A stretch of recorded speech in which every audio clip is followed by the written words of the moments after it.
Good morning. Welcome back. You're watching Daybreak on Citizen Television. Thank you for staying with us on the broadcast. This is the State of the Nation. With me in studio is the Nairobi County Senator, the Secretary General of the ODM Party, and the Deputy Minority Whip, Edwin Sifuna. Good morning. Good morning. Thanks for your time. Silvana Sosoro is the Member of Parliament, South Mugirango constituency, as well as the Majority Whip in the National Assembly. Good morning. Good morning. Thanks. Thank you for your time. And Haki Africa Executive Director, Hussein Khalid, who is in studio with us as we take his account of what's happening in the country.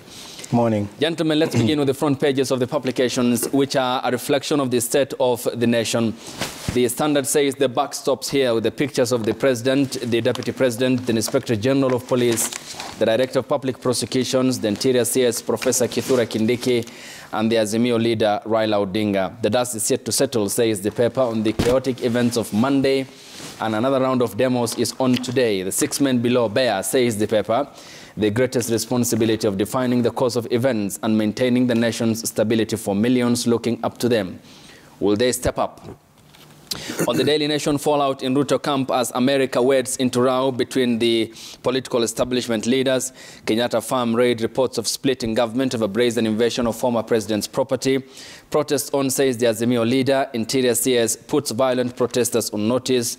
On, off, and on again. Kisumu County Governor Anyang' Nyong'o forced to make a quick U-turn. I begin with you, Senator Sifuna.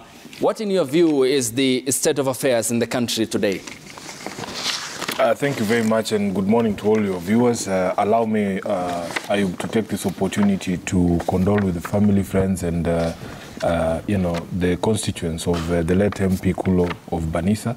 I had not got an opportunity to do that, and yesterday also I couldn't attend Barrio Langata because I had been summoned at the DCI regarding the very same issue that you're asking me about. We just pray that Allah may give him jannah, and especially during this time of fast. It is a demonstration of just how fickle life is, and that in fact none of us knows the manner in which we will depart this earth. The state of affairs of the country is quite dire. Ayub, we have gotten to a place where it's like when pilots experience something called spatial disorientation. We have lost sight of the natural horizon, and people are just lost. I want to start by saying that I must, first of all, disabuse people of this notion of equating what the opposition is doing and some of the actions that we've seen from other quarters. Because they say that false equivalence is when you compare oranges and apples. Many of the organizations that are voicing, they are adding their voice to what is going on right now, including the NCIC, the churches. I think they are getting it wrong. If you can compare the invasion of private property, where somebody announces that, yes, tomorrow we are going to come into Ayub's farm, and somebody announcing that we're going to hold peaceful protests in the streets of Nairobi, and you say that it is the same thing, I think you're totally lost. This is what denies some of these organizations credibility. And I've singled out the NCIC because Reverend Kobia is my friend. We have had these conversations with him.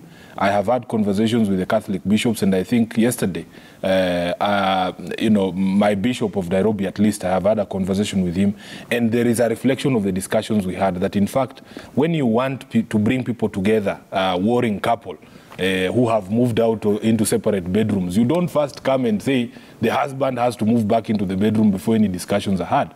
Any serious organization that is interested in bringing Kenyans to a conversation about the issues of the day cannot begin by putting conditions on any one person. So for me, as a Secretary General of ODM, as a leader of a minority, one of the leaders of a minority in the Senate, if anybody comes to us and says, oh, you people need to call off protest, I dismiss you immediately. Okay. Because we have a right, and we are being equated to criminals, Ayub. Yet if I stood today or even pronounced on this show some of the things that our colleagues on the other side are saying, that now today, because today is another Maandamano day, yes, Thursday, but we are not saying we are going to target supermarkets or we're going to invade people's farms or businesses. No, that is criminal. We are saying we have a right for peaceful protest under the Constitution, and anybody telling you that they can ban protests is lying to themselves, because for us, we are clear that we are under the protection of the Constitution. Anybody who takes themselves out of the protection of the Constitution by, for instance, going into somebody's shop to steal, to loot, or going into somebody's farm to cut away cattle and sheep, that is a criminal, that is not a peaceful protester. So I am really praying that people can see the distinction between people like us who are exercising our rights under Article 37, having complied with the law, given police notice, and these criminals who just say brazenly that we are coming for your property. Yes. Where then, I'll come to you, Hussein. Where then, Senator, will you place the line here? As thin as it may be, you have talked about the invasion of the property owned by the former president's family. And how about the churches and the mosques that were also set ablaze in Kibra, for example, the supermarket that was looted in some parts of Nairobi? I mean, and these violent attacks and break into people's properties, which happened when you were holding your demonstrations. Where do you place that blame? This is what I need to understand. That number one, the Azimio coalition does not set out and announce that we are going to the streets tomorrow to target supermarkets. We don't announce that. We don't say this is what we're going to do. And in fact, Ayub, even on Monday, you people have accompanied us, and I want to thank the media, because I can assure you that your presence saves lives. Your presence saves lives. And they are targeting you also. Your camera equipment was destroyed in Kawangware by the water cannons. They want you not to show what is happening, because if people are able to see what happens, is that the procession begins peacefully. We address people and leave them there. They go back to their houses. We move forward, and the very next stage, before we go to Kawangware, the police were there showing up with the water cannons and tear gas canisters. That is when the violence begins. Remove the police from the streets today. You will not see any incident. And I'm saying this, we have told our supporters in no unequivocal terms that we don't have a problem with the police who are in the streets there. Please don't harm them. We don't have a problem with William Ruto's family. We don't have a problem with any of his property. That is not our beef. Our problem is with him and the powers that he is exercising while seated on that seat. And we are saying we must have a conversation about the issues that are affecting Wananchi. In fact, I have said, and I can repeat here, that if William Ruto today announces that he has been able to bring back the subsidy and the unga prices have fallen, we would have no qualms, no problem with it. We'll talk about some of your conditions on what you want addressed, including the high cost of living. Hussein, I come to you. There seems to be the mounting calls for talks between the president and the Azimio coalition political party leader. Will they heed? We hope so. We hope so, because as it stands currently, and you've said it when you are starting us off, the country is on a precipice, and we have to find a solution moving forward. Presently, there are accusations and counter-accusations, and I agree. You know, both sides are at fault, and both sides have positions that, are supported by the Constitution and the law. You know, for Azimio, it's clear the right to protest is enshrined in the Constitution, Article 37. If you also look at, Kenya Kwanza, being in government, they have a duty to protect life and property.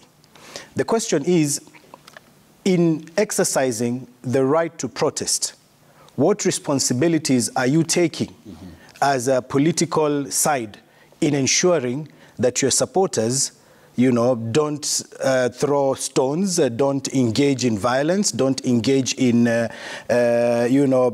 that could be considered as vandalism, hooliganism, etc., etc.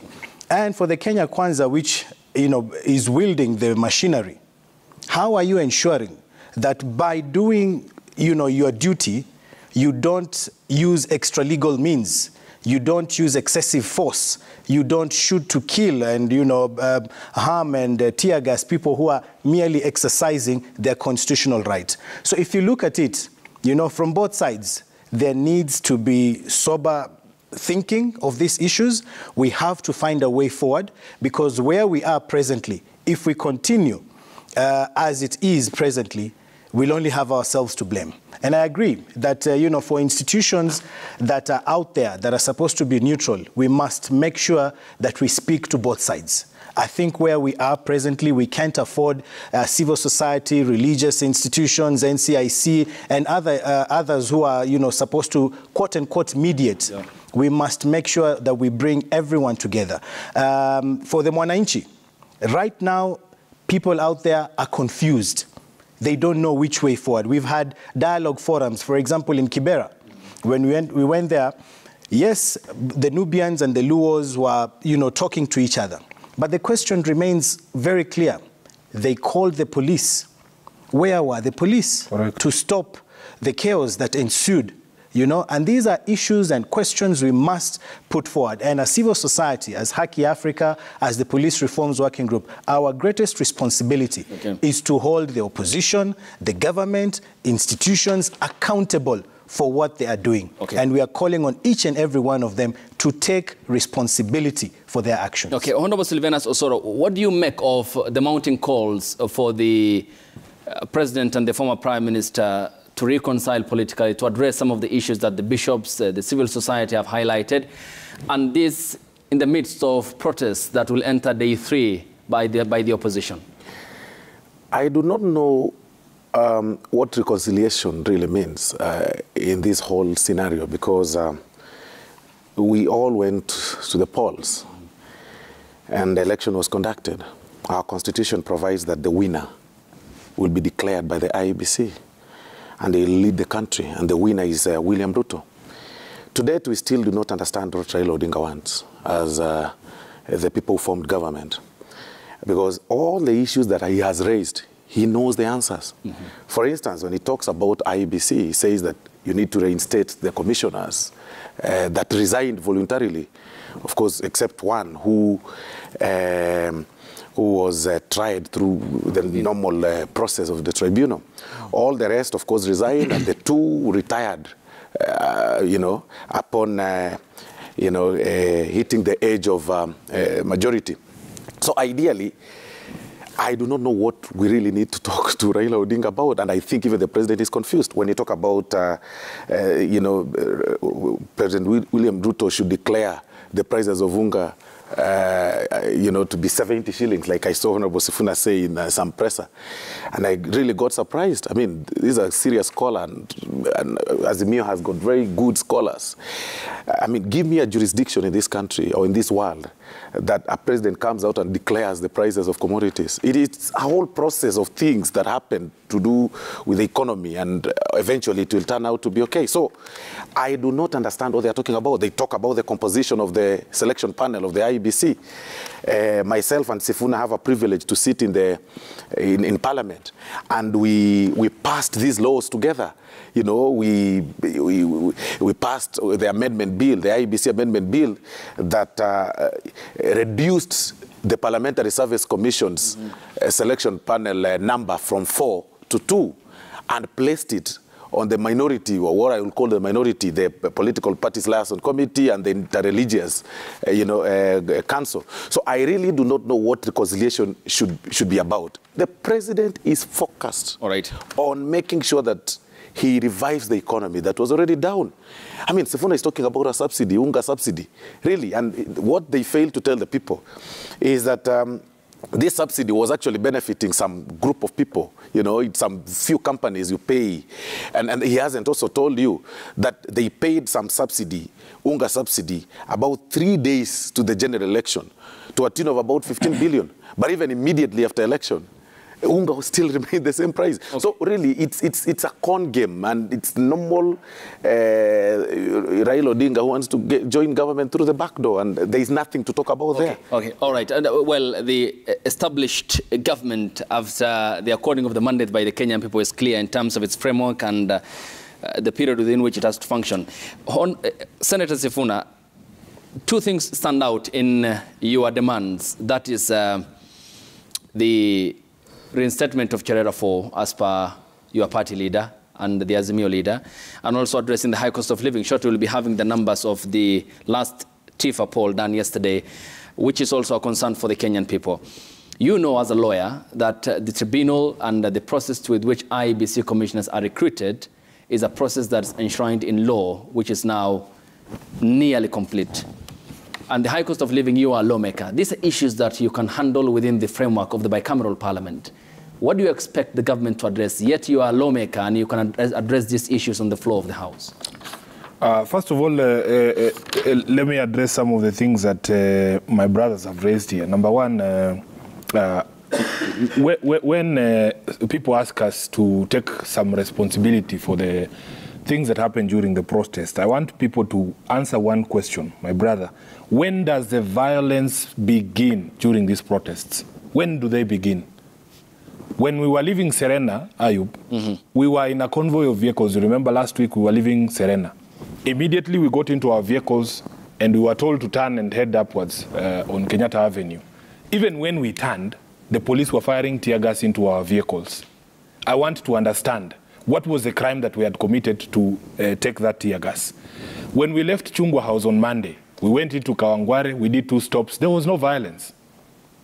When did the stones start flying? Because once you hit me and the supporters, people who assembled peacefully with tear gas, do you expect those people to start to kneel down and start singing praises for you? It's not possible. So you must address the cause before you discuss the effect. These things have a cause and effect process. So if you don't accept that, then really there's a problem. Number 2, please stop talking of both sides. There is a side that is protected by the Constitution and another one that is acting outside the Constitution. If it was me who said the things that Kimani Ichung'wah said, and people invaded somebody's private farm, and police stayed away, taking no action for 24 hours, if that was me, I can assure you, by now, they would have put me on a plane to the ICC. But nothing has happened to Kimani Ichung'wah. In fact, I've been summoned before him. We have seen photographs of people cutting away animals from somebody's private farm and selling them in public. Even the people who are buying those animals on the road, handling stolen property is a crime. You know that. They were, in fact, one of them is a member of the Senate. He told me that the meat from that goat, or was it sheep, is the best that he has ever tasted. These are the people who should be in jail. You cannot ban protests. There is no legal framework for you to ban protests. And if you explain to me how you ban protests, then I will also accept that maybe I'm on the wrong. Then I am asking myself, my brothers, once that tear gas, because for me as an organizer of Maandamano, we have gone to court, by the way, for the court to define the responsibility of the police and the responsibility of the protesters. These are things we know. We have marshals to direct traffic. We have marshals to direct people. We serve notices to the police. The question I'm asking myself, once you start shooting tear gas at me and rubber bullets at me, my marshals have taken cover, they have run. In that tear gas, when I'm crying tears like this, my friend, will I see who is getting into somebody's shop and who's doing things that they are not supposed to do? And criminal gangs also take advantage of this thing. Okay. So we must accept that there is, you don't have to condemn both sides for you to speak to an issue. You can just say, yes, these protesters are right, you guys are wrong. There is nothing wrong with it. This false equivalence is what denies credibility to these religious organizations, to NCIC, to tell us anything, and we dismiss them offhand. Number 2, we don't want reconciliation. There is nothing to reconcile over. I agree with my brother here. We don't want a handshake. We are not interested in getting into government. We have said that there are 3 things, okay, and I want to talk to them because he has asked me how it's done. That was the basic. Yes, that is the question. Firstly, when you say that these 70 shillings, these 70 shillings for Unga did not come from me. It was a promise pronounced by William Ruto himself, and he said immediately he puts down the Bible, Unga is going to come back to 70 shillings. It was him who said it. It was not me. It was a Kenya Kwanza promise. And we told them, because every time they ask us to give alternative ways of how we can do these things, they have told us that they are going to stop subsidies, subsidizing consumption and subsidizing production. Now, look at the problems we are having. They told us there was some fertilizer a few months ago when they got into power that came from Russia. That was the fertilizer they told us was going to bring down the cost of food. When the farmers harvested the maize, they started threatening them to sell the maize at a certain price or they would import GMO. We were here on this show. These things were said in public. Now, we have told them, return the subsidy as you do your other plans for us to be able to realize economic relief. Can people eat today Ayub, we are saying we are hungry now. You can't come and tell us, give us another 3 months, 6 months. And also, the problem we have is that this target, the time, is a moving target. Can you tell Kenyans with certainty that by December the prices of fuel will be down? Number two, let me go to the issue of Parliament. You know, they come and say these things here because they know they have absolutely decimated Parliament. I, as a legislator, even yesterday, we were putting objections on the floor of the House to some of the things that they are doing. I could tell you a long story, but I don't want to go into it. Let's discuss this question of the IEBC panel. The IEBC panel, the bill, when it came to the Senate, and everything is there on record, we tried to impress upon them that, in fact, looking, even if you use the numbers of the last election that are contested, looking at the balance of political power in this country, you cannot leave out the entire half of the country that supported and voted for Raila Odinga in a process of reconstitution of the IEBC. And I'll tell you how they've left them out. There are two representatives of the Parliamentary Service Commission on that panel. None represents the minority. We didn't participate in the selection of that minority. Deliberately. Those two people. That was Secondly, Ayub, there are two representatives of the so-called Interreligious Council. Maybe he knows what this organization is. Where is it founded? How is it in law? Or is it the prayer warriors we see at State House? Now, I asked... No, let me finish. Let me finish the point. Let me finish the point. You'll finish the point. I am a Catholic. I am a Catholic. Okay. I went to see my bishop, Archbishop Anyolo, the Archbishop of Nairobi, and I asked him if the Catholic Church was consulted in the selection of those two individuals to represent the Interreligious Council. Okay. And his answer was in the negative. Okay. If you have left out the entire Catholic Church, how do you come up with these guys? Okay, I get... They are William Ruto's friends. Okay. The people who pray with the Rachel Ruto at State House. But the point is, Senator Jasangon, let's be orderly, but the point is, Senator, you have decried about the management of the elections last year. Yes. The elections were held in August. But I wonder what you specifically want, because this is a process that, may I just say this, that the invitation for the applicants will be done within 7 days of the appointment and the publishment of the names of the applicants and their qualifications in the Gazette, 2 newspapers of national circulation, and the websites of the Parliamentary Service Commission. After that, the selection panel will hand over the names to the president. What do you want addressed in this so we take an effect? We want, because we have a history. We have a history with the IPPG process, which resulted in an election body for the 2002 election that everybody accept was the fairest election Kenya has ever held. You cannot discount us. We are saying, let that panel meet, because that is William Ruto's panel. But we will come there as representatives of the other half of the country to also participate in that process. But we will come there. But Senator, I'll come. Just final question. Yes. You talked about the IPPG model, which yielded the outcome of the 2000. Correct. But still, the IPPG model in 1997, President Mwai Kibaki the late moved to court because of how the elections were conducted. I mean, what guarantees? I am talking about the process that put together the election panel for 2002. Okay. Yes. It was a bipartisan process. I have asked this question, my brother. Is it the IPPG model that you allude? Yes. This is what I'm saying. If you have elections of FKF, the people who participate in those elections are the clubs that take part in the league. If you have elections of rugby, if you have elections of bishops, the leadership of the Catholic Church, you don't call plumbers to elect the chair of the point Catholic is clear, Church. Senator. That's what I'm saying. I want to get the clear answer on. If you tell me that you can discount half of the country election of a political body like IEBC, then I'll keep quiet. But Senator, the point is that you want an engagement. That is in IPPG model-like. Correct. Okay, just hang on then. Because I want a clear answer on this, because of time, I need to get the accounts of Sylvanus and also Hussein. By all means. But also, the point is, when you talk about the credibility of the elections in 2002, in 1997, a similar mechanism was deployed, and the outcome was contested by the late President Emilio Stanley Mwai Kibaki in court. So how credible will an IPPG process yield accepted outcome from the Electoral Commission? I am saying that the current model will come nowhere close to yielding the sort of confidence that is expected of an electoral because you have left out an entire 60% of the population that supports Raila. Thank you. Let me get the counter from Honorable Sylvanus. Yeah, that's a complete lie. And Honorable Sifuna has really raised fundamental issues that need really to be responded to, and I hope I'll get quality time. I'll give you enough time. Exactly. I'm the arbiter, so you need not to worry about And he wasn't selected by me. Yes, go ahead. But number one is talked about the Northlands and the events that took place in the former president's farm. from the onset, that was very unfortunate. But again, that was their making. It is the entire making of the Azimio coalition, and I'll explain how. Okay. Sifuna is actually speaking from two mouths. When the CCK or something had a meeting in Communication Authority, CAK, in Kisumu, you saw people, you know, flocking in that tent and picking food and stuff like that. In the Senate, this very leader, Sifuna, the Secretary General of ODM, defended those people and said, what do you expect people... He said, what do you expect... Senator, let's be orderly. Some order. What do you expect people to do? It's their food. You know, they let them go there, it is their order, food. Senator. I'll hold you to account on that, yes. Exactly. He said, let people go there. When you see food anywhere, just go. No, Those are the statements he used.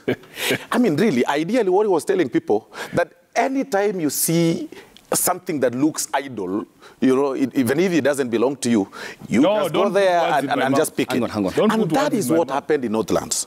The sentiments by the Kenya Kwanza leaders, the Honorable Kimani Ichung'wah and everything, were merely statements of precautions.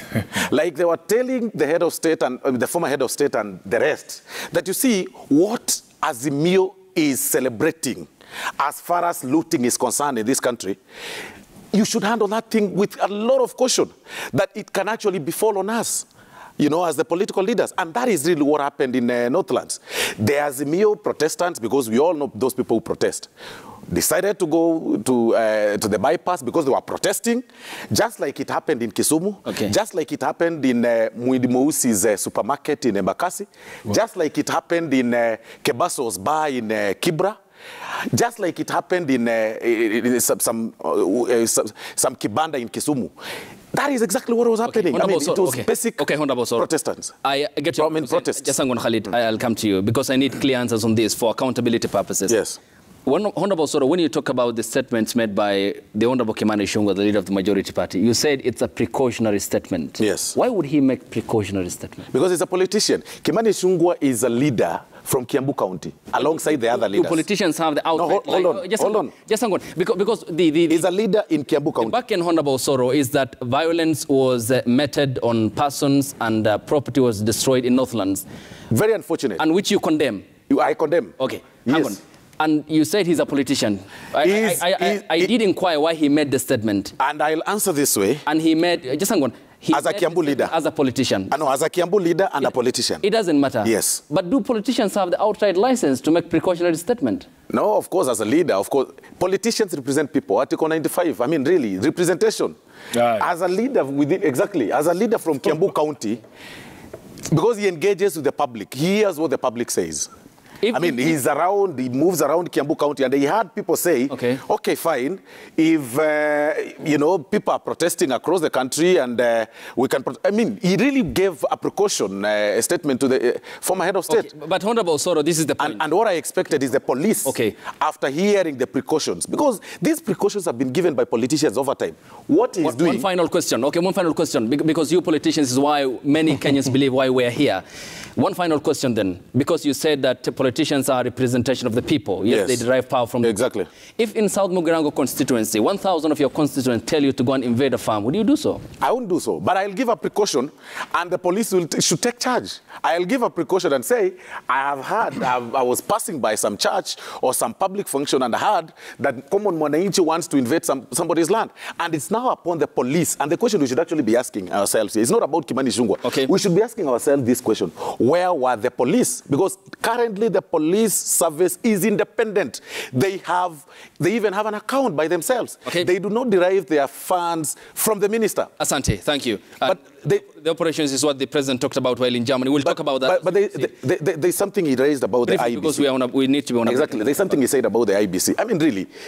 You see, what Sifuna and entire Azimio brigade is doing is actually losing focus. And I think they'll continue with this kind of squabbles until the 2027 and still lose this election. Look, the Parliamentary Service Commission has 2 slots based on this act that was assented by His Excellency the President. Like he said, we were both in Parliament. He only managed to convince 6 members of the Senate to vote against that particular bill. That is the Senate Deputy Minority Leader. He couldn't manage even his own team. In other words, the entire brigade decided to support the amendments, as it were. Okay, thank you. If two positions have been relegated to the Interreligious Council, one to the Interreligious Council and another one to the Political Parties Liaison Committee, yes, which ideally means that over 80 political parties will have one slot of representation. Thank you. This whole thing of major parties only having a say in elections should stop. Thank you. I mean, the major party is not just Raila Odinga and William Ruto. We have other people, other players in That's the game. noted. Hussein, I take your account after we get back from the break because we need to pay some bills. And you're watching Daybreak on Citizen Television. The hashtag on Twitter is Daybreak. The SMS code is 22422 at Citizen TV Kenya and at Ayub Abdikadir. It's 15 minutes past the hour. We are back with more after the break. Stay tuned.